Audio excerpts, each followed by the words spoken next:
ತಮಿಳುನಾಡಿನಲ್ಲಿ ಸರ್ಕಾರ ರಚನೆಗೆ ಕಸರತ್ತು ಶುರುವಾಗಿದೆ. ರಾಜ್ಯಪಾಲರನ್ನ ಭೇಟಿ ಮಾಡಿದ ವಿಜಯ್ ಜೋಸೆಫ್. ತಮಿಳುನಾಡಿನಲ್ಲಿ ಸರ್ಕಾರ ರಚನೆಗೆ ಕಸರತ್ತು ಶುರು. ರಾಜ್ಯಪಾಲರನ್ನ ಭೇಟಿ ಮಾಡಿದ ವಿಜಯ್ ಜೋಸೆಫ್. ಸರ್ಕಾರ ರಚನೆಗೆ ಹಕ್ಕು ಮಂಡಿಸಿದ ವಿಜಯ್. ನಾಳೆಯೇ ವಿಜಯ್ ಪ್ರಮಾಣ ವಚನ ಸ್ವೀಕರಿಸಲಿದ್ದಾರೆ.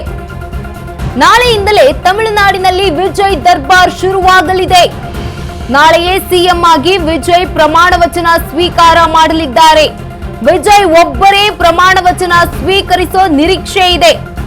ಚೆನ್ನೈನ ನೆಹರು ಕ್ರೀಡಾಂಗಣದಲ್ಲಿ ಪ್ರಮಾಣ ವಚನ ಸ್ವೀಕರಿಸಲಿದ್ದಾರೆ. ಪ್ರಮಾಣ ವಚನ ಸಮಾರಂಭಕ್ಕೆ 5,000 ಜನಕ್ಕೆ ಆಹ್ವಾನ ನೀಡಲಾಗಿದೆ.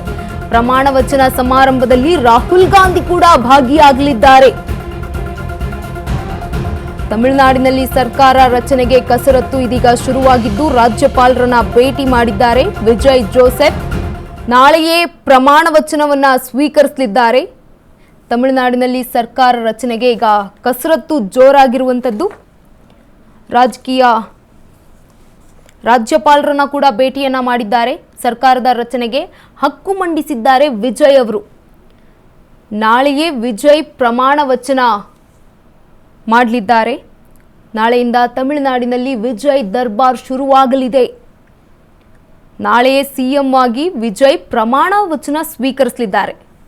ಕೇವಲ ವಿಜಯ್ ಮಾತ್ರ ಪ್ರಮಾಣ ವಚನ ಸ್ವೀಕರಿಸುವಂತಹ ನಿರೀಕ್ಷೆ ಇದೆ. ಚೆನ್ನೈನ ನೆಹರು ಕ್ರೀಡಾಂಗಣದಲ್ಲಿ ಈ ಒಂದು ಪ್ರಮಾಣ ವಚನ ಸ್ವೀಕರಿಸಲಿದ್ದಾರೆ. ಪ್ರಮಾಣ ವಚನ ಸಮಾರಂಭಕ್ಕೆ ಸುಮಾರು 5,000 ಜನಕ್ಕೆ ಆಹ್ವಾನವನ್ನು ಕೂಡ ನೀಡಲಾಗಿದೆ. ಪ್ರಮಾಣ ವಚನ ಸಮಾರಂಭದಲ್ಲಿ ರಾಹುಲ್ ಗಾಂಧಿ ಕೂಡ ಭಾಗಿಯಾಗಲಿದ್ದಾರೆ.